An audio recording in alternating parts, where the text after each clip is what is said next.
विद्यार्थी मित्र हो, सर्वांना नमस्कार. इयत्ता 8वी गणित टॉपिक नंबर 15 एरिया क्षेत्रफळ या प्रकरणामध्ये तुम्हा सर्वांचं पुन्हा एकदा सर स्वागत. आपण 15.3 मधले काही सम सॉल्व करत आहोत. जसं की आपण समभुज चौकोनाचं क्षेत्रफळ एक द्वितांश कर्णांचा गुणाकार, त्यानंतर काटकोन त्रिकोणाचं क्षेत्रफळ एक द्वितांश काटकोन करणाऱ्या बाजूंचा गुणाकार, ह्या सगळ्या गोष्टी आपण पुढं नेत चाललेलो आहोत. आता आपण यातल्या थर्ड प्रॉब्लेममध्ये पोहोचलो आहे. 15.2 मधला तिसरं प्रॉब्लेम. एका समभुज चौकोनाची परिमिती perimeter of the rhombus is 100 cm. त्याच्या एका कर्णाची लांबी 48 आहे. Length of the one diagonal is 48 cm. तर त्या चौकोनाचे क्षेत्रफळ किती असेल? आता हा समभुज चौकोन तर आहे, त्याचं क्षेत्रफळ काढायचं आहे. त्याचा एक क्षेत्रफळाचं सूत्र एक द्वितांश कर्णांचा गुणाकार आहे. एक कर्ण तर दिला आहे, दुसरा कर्ण परिमितीमध्ये लपेटून दिला आहे. त्याला आपल्याला जॉमेट्रिक स्किल वापरून बाहेर काढणं इसेन्शियल आहे. बघा, समभुज चौकोनाची परिमिती आहे 100. एक एक भाग आपण सोडत जाऊया. बाजूला काढूया. चौकोनाच्या बाजूला जरासं बाजूला काढूया, म्हणजे आपल्याला दुसऱ्या कर्णाचा शोध घेता येईल. एकच कर्ण दिला आहे आपल्याला. हा एक रॉम्बस आहे, समभुज चौकोन. त्या चौकोनाची पेरिमीटर आहे 100 centimetre. Perimeter means the sum of all sides. These all sides are congruent. त्याची परिमिती आहे, समभुज चौकोनाची परिमिती,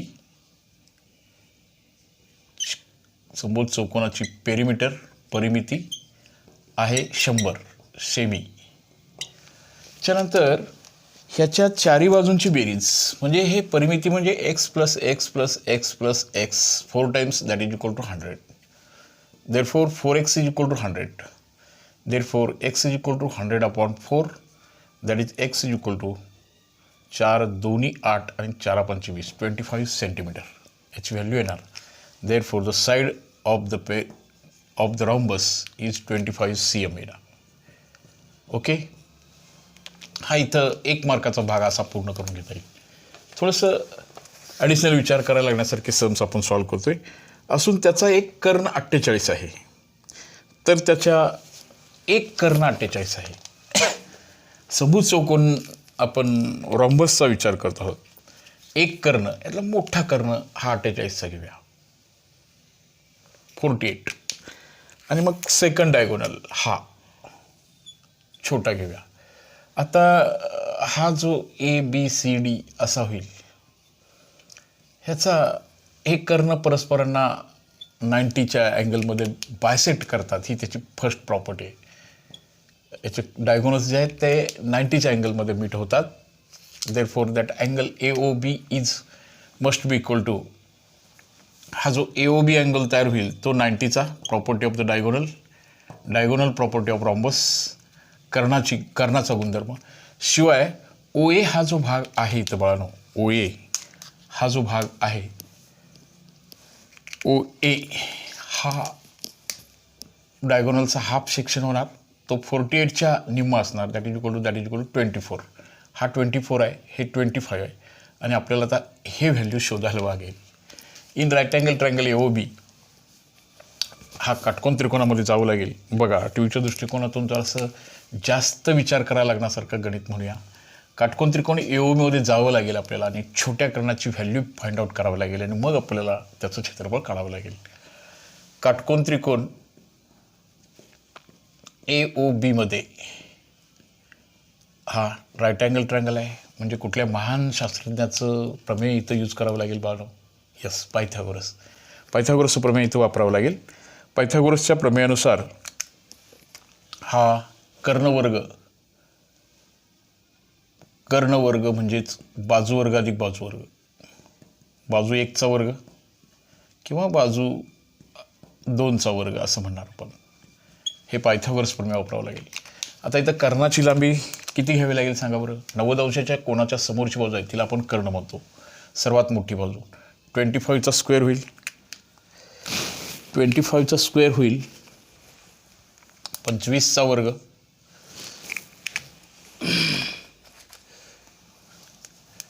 yes that is 25 square that is equal to 24 square आणि हे आपल्याला वाय घ्यावं लागेल. 25चा वर्ग 625, 24चा वर्ग 576 प्लस वाय स्क्वेअर होणार बघा. 576 करून बघा 24चा वर्ग. देअरफॉर वाय वर्ग इज इक्वल टू 625 मायनस 576. याची वजाबाकी केलं तर याचं उत्तर येणार आहे किती येणार आहे बघा बरं. 15तनं आजच्या दिला 1 आणि परत आता 12तनं 8 गेले 4 उरले 49 राहील. Therefore y is equal to 7. लक्षात आलं. हाफ डायगोनल 7 आला, हा पण 7 असेल. देअरफॉर पुरा B D is equal to हा येणार आहे 2 times 7 that is equal to 14 येणार बघा. 7 24 25 पायथागोरस ट्रिपलेट. आता हा आपल्याला छोटा कर्णसुद्धा मिळाला. गणित मोठं होतं. आता याचं एरिया काढायचं आहे आपल्याला. हे पेरिमीटर असं झालं. आता area of rhombus is equal to मी इथं सॉल्व करतो. Area of that quadrilateral is equal to 1/2 first diagonal into second diagonal, product of these two diagonals. Now what is product here? 1/2 first diagonal किती घेऊया 14 घेऊया. Second diagonal पुरा घेणार आहोत आपण. हा 7 14 पुरा डायगोनल हा 48चा दिला आहे बघा.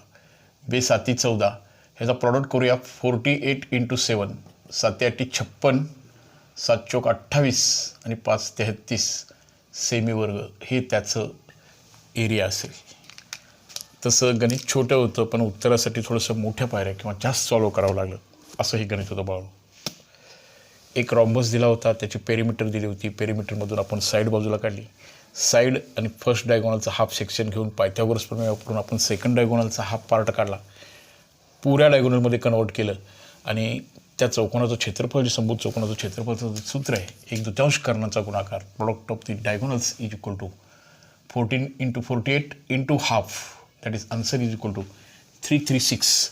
असं बघणं हे आन्सर पूर्ण करावं लागेल. गणित मोठं असलं तरी गणिताचा अभ्यास करणं म्हणजे तर्कशास्त्राचं लर्निंग आहे आणि त्यामुळे ते आपल्याला असं सॉल्व करावं लागेल. ओके बाळांनो, सर्वच अभ्यासक्रम आपण पूर्ण करतो आहे. जरासे सम्स मोठे होत आहेत. 7वीच्या अभ्यासक्रमापासून थोडंसं दूर गेलात थोड्याशा मोठ्या गणितांना सामोरं जायचं सामर्थ्य असायला पाहिजे. तुम्ही ते कराल. मोठ्या गणितांना थोडीशी गणितं मोठी दिसत आहेत, मोठी वाटत आहेत म्हणून त्याच्याबद्दल विशेष काळजी न करता ते समजून घेणं. एक स्टेप्स. पहिल्यांदा पेरिमीटरमधनं बाजू काढायला पाहिजे. बाजूवरनं पायथागोरसच्या प्रमेयाकडे जायला पाहिजे. पायथागोरस प्रमेय वापरून कर्णाचा हा पोर्शन करता येईल. मग त्या कर्णाची बाजूची दुप्पट करून घ्यावी लागेल. म्हणजे पुरा कर्ण काढावं लागेल. कारण संभूत चौकोनाचं क्षेत्रफळ ह्या पुरा कर्णांच्या गुणाकाराचा इंटू हाफ असा सेक्शन आहे. त्यामुळे आपल्याला सॉल्व करावं लागेल असा हा भाग. सर्वच अभ्यासक्रम भावना पूर्ण करतो आहे. गणित मैत्रीला चॅनलला जॉईन होत आहात, सबस्क्राईब करत आहात, मित्रांना सांगत आहात, त्याबद्दल धन्यवाद. बघताय ह्या वर्षी आपल्याला ऑनलाईन ऑफलाईन दोन्ही शिक्षणाची मदत घ्यावी लागते. सगळ्याच सेक्शन स्कूलमध्ये पूर्ण होणं किंवा त्या वेळेमध्ये बसणं हा एक भाग आहे. चला बाळांनो, 4th समीक आहे बघा. संभूत चौकोनाचा एक कर्ण 30 आहे. त्याचं क्षेत्रफळ आहे 224. तर त्या चौकोनाची परिमिती काढा. आता पुन्हा थोडा मगाच्यासारखा विचार आहे. एक कर्ण दिला आहे, क्षेत्रफळ दिलं आहे, संभूत चौकोनाचं क्षेत्रफळ दिलं आहे. दिलेल्या गोष्टीपासूनच सॉल्युशनला स्टार्ट करूया आपण. संभूत चौकोनाचे क्षेत्रफळ बरोबर संभुज चौकोन एरिया इज इक्वल टू बोला काय 1/2 प्रोडक्ट ऑफ द डायगोनल्स. कर्ण 1 गुणिले कर्ण 2 D1 D2. हा जो एरिया त्यांनी काढून दिला आपल्याला तो 240 दिला आहे. हाफ आहे तसा आला. याच्यापैकी एक कर्ण बाळांनो दिला आहे आपल्याला. एक कर्ण 30 आहे. एक कर्ण 30 आहे. त्याच्यामध्ये लपलेला सेकंड कर्ण जो आहे ना तो आपल्याला बाजूला काढून घेऊया. तो कर्ण आपण बाजूला काढूया. बघूया कसा काढता येईल. हां असं करूया. 2 × 2 हे 15 त्याचं निम्म आणि 240ला आपण कशानं भागूया सांगा आता? 15नं भागूया. म्हणजे हा D2 राहील बघा. हा भाग घालूया जरासं. 3 5 15, 3 8 24, 0 0, 5 1 5, 5 1 5, 5 6 30. हा दुसरा कर्ण आला बघा. किती आला सांगा बरं? 16. असा दुसरा कर्ण आला. 15 मोठ्याचा एक कर्ण दिला त्याने 30, दुसरा कर्ण आपल्याकडे 16 आला.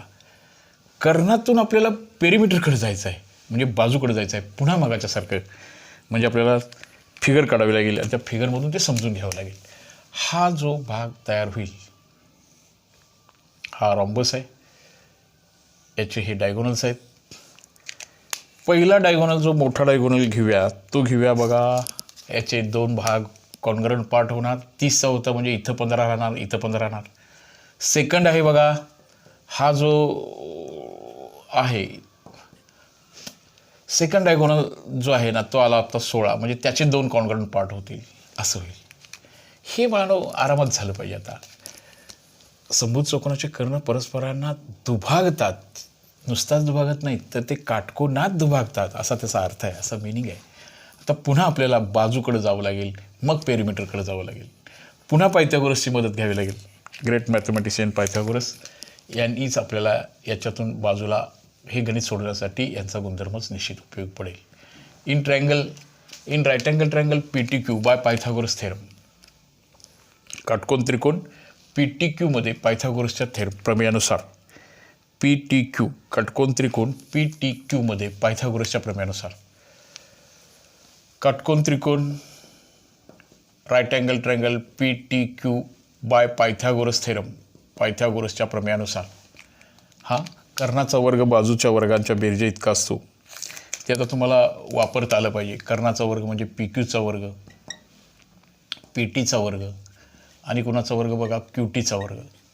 आता ह्यातला जो PQचा वर्ग आहे, PT आहे, QT आहे, ह्याची लांबी आपल्याला माहिती नाही बाळवण्याची.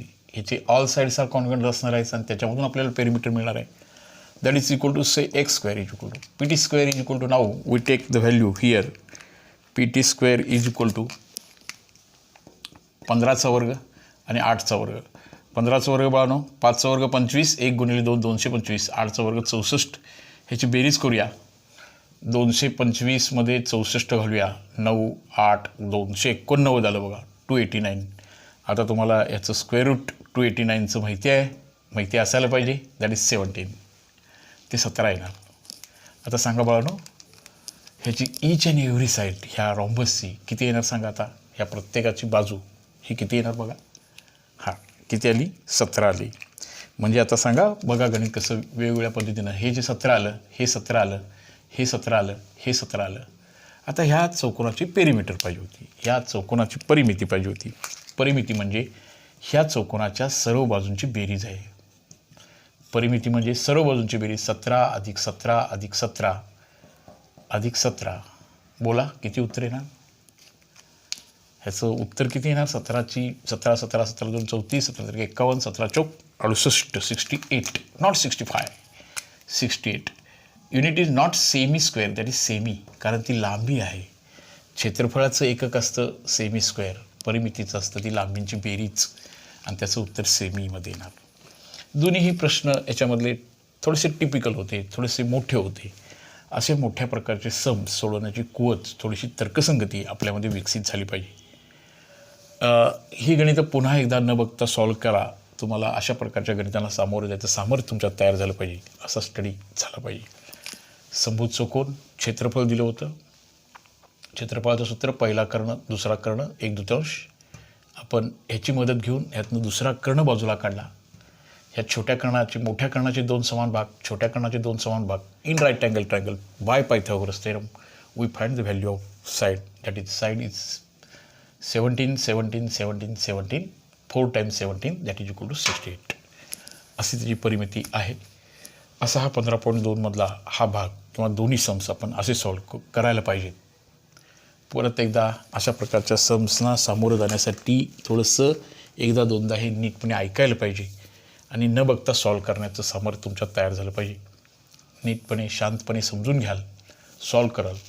परत एकदा तुम्हा सर्वांना असा हा 15.2 होता. थोडेसे वेगळे सम्स आहेत, पण ते सॉल्व करायचे आहेत. जरासे मोठे पण होतात, पण करायला पाहिजेत. बाळांनो, परत एकदा तुम्हाला सर्वांना विनंती करतो आहे, या वर्षभरामध्ये ऑनलाईन ऑफलाईन दोन्ही शिक्षणाची मदत आपल्याला लागणार आहे. मी इयत्ता 8वी 9वी 10वीचे सर्व लेक्चर्स तुमच्यासाठी फॉरवर्ड केलेले आहेत. अजूनही तुमच्यासाठी जे कोणतं काही गोष्टी विशेष किंवा वेगळ्या गोष्टी कराव्या लागतील याचा विचार करून आपण ते करत आहोत. गणित मैत्रीला सबस्क्राईब करत राहा. सर्वजण चा आनंद घ्या अशी एक रिक्वेस्ट करतो. ओके बाळांनो, धन्यवाद.